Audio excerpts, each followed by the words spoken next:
I have here a copy of my will. The original's in a safe deposit box at my bank. I also have copies of my revocable living trust, my power of attorney for property, and my advance healthcare directive. What do each of these documents do, and which of them do you need?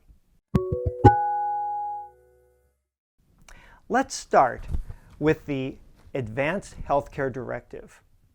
Who needs an advance healthcare directive? Every adult. Your advance healthcare directive lets your physician, family, and friends know what healthcare treatments you want in a situation in which you are unable to communicate. What life-sustaining medical treatments do you want if you're permanently unconscious or terminally ill? Do you want to donate your organs after you die to someone whose life they may save? This is your opportunity to speak up about the care you want, just in case you aren't able to communicate when decisions are being made. The advance directive is for when you can't make your own decisions. As long as you can communicate and aren't incapacitated, you will always be able to make your own healthcare decisions. You get an advance directive for your benefit, but you also get it for your family.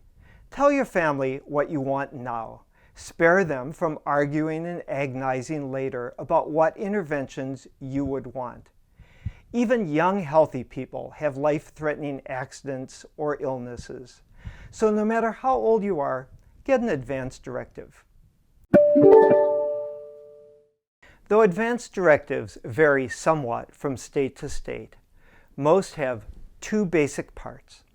The first part is that you appoint a healthcare agent, also known as a healthcare proxy or an agent under a power of attorney for healthcare. You authorize this person to make decisions about your healthcare when your primary doctor determines that you lack the ability to understand the nature and consequences of your healthcare decisions, or the ability to make and communicate your healthcare decisions.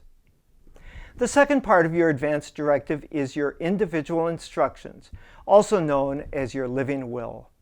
Here you state your wishes about healthcare, and in some states about organ donation.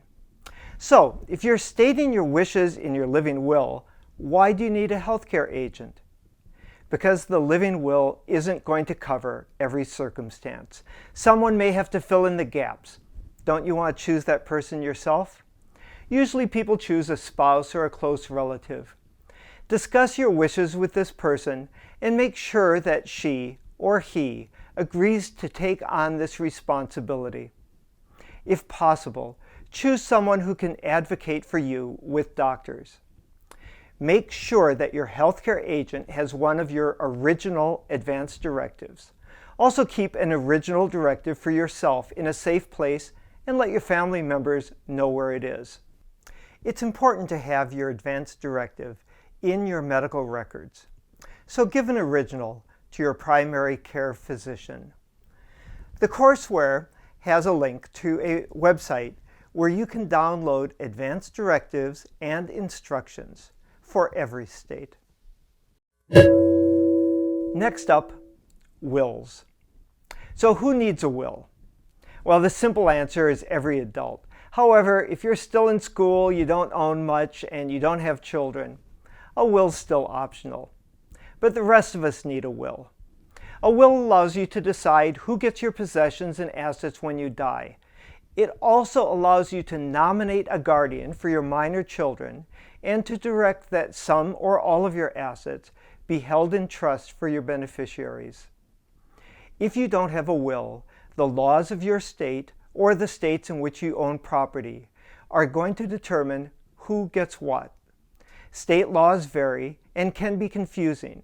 So if you care about who gets what and who will be caring for your children, get a will. If you want to make life much easier for your family, consider putting your house and other significant assets into a revocable living trust. A revocable living trust makes management of your assets easier if you become incapacitated, and it avoids having your assets go through probate after you die.